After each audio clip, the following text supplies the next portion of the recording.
स्थान की पृष्ठभूमि पर आधारित इस कहानी में रेशमा रहमान और शेरा दत्त अपने कबीलों के बीच चल रही हिंसक दुश्मनी के बीच एक दूसरे से प्यार करते हैं।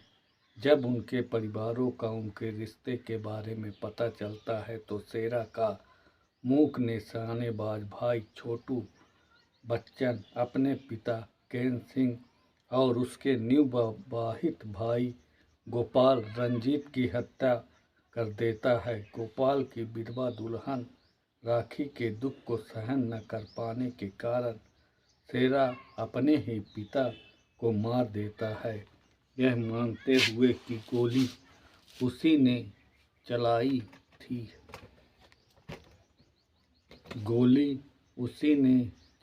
थी। इस त्रासदी के बाद रेशमा और शेरा के परिवारों की दुश्मनी और भी दुखद मोड़ लेगी, क्योंकि गलत फहमियों के कारण कबीलों के बीच और भी खून खराबा होगा। शेरा छोटू का जान से मारने और रेशमा के परिवार की रक्षा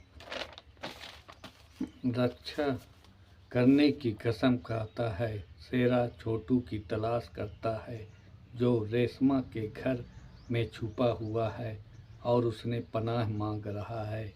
फिल्म का क्लाइमैक्स तब आता है जब शेरा छोटू को मारने के लिए रेशमा के घर के बाहर इंतजार कर रहा होता है। उसी क्षण छोटू और रेशमा विवाहित जोड़े के रूप में घर से बाहर निकलते हैं। शेरा रेशमा के माथे पर सिंदूर देखता है और समझ जाता है कि अब छोटू उसका पति है, इसलिए वह उसे मार नहीं सकता। इस प्रकार रक्तपात समाप्त हो जाता है। अपने दुखी में शेरा अपनी राइफल से खुद को गोली मार लेता है।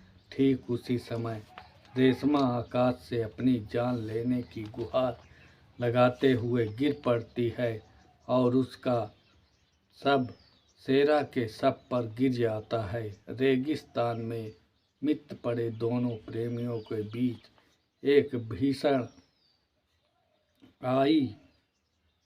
आंधी आता है और उनके शव को रेत में दबा देती है। रेशमा और शेरा सुनील दत्त द्वारा निर्मित और निर्देशित 1971 की एक हिंदी क्राइम ड्रामा फिल्म है, जिसमें वहीदा रहमान को रेशमा और सुनील दत्त ने शेरा की भूमिका निभाई है। विनोद खन्ना, अमिताभ बच्चन, राखी, रंजीत, केएन सिंह, जयंत और अमरीश पुरी ने भी सहायक भूमिकाएं निभाई हैं।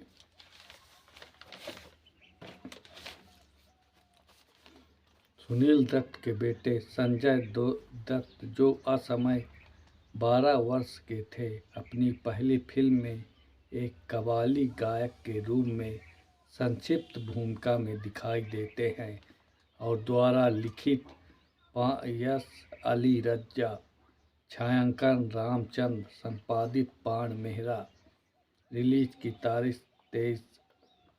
रेशमा और शेरा को घरेलू और अंतर्राष्ट्रीय समीक्षकों से खूब सराहना मिली और सुनील दत्त का बर्लिन अंतर्राष्ट्रीय फिल्म समारोह में गोल्डन बियर के लिए नामांकित किया गया। इसे राष्ट्रीय फिल्म पुरस्कार जीता। इसे फिल्म ने अकादमी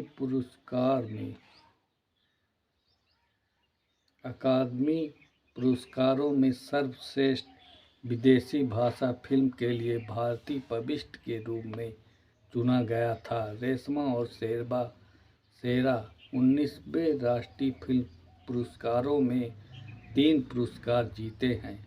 वहीदा रहमान को फिल्म में उनके बेहद प्रशंसित प्रदर्शन के लिए सर्वश्रेष्ठ अभिनेत्री का राष्ट्रीय फिल्म पुरस्कार मिला। फिल्म में जयदेव के लिए सर्वश्रेष्ठ संगीत निर्देशन का राष्ट्रीय फिल्म पुरस्कार और रामचंद्र के लिए सर्वश्रेष्ठ संगीत निर्देशन का राष्ट्रीय फिल्म पुरस्कार और रामचंद्र के लिए सर्वश्रेष्ठ छायांकन का राष्ट्रीय फिल्म पुरस्कार जीता।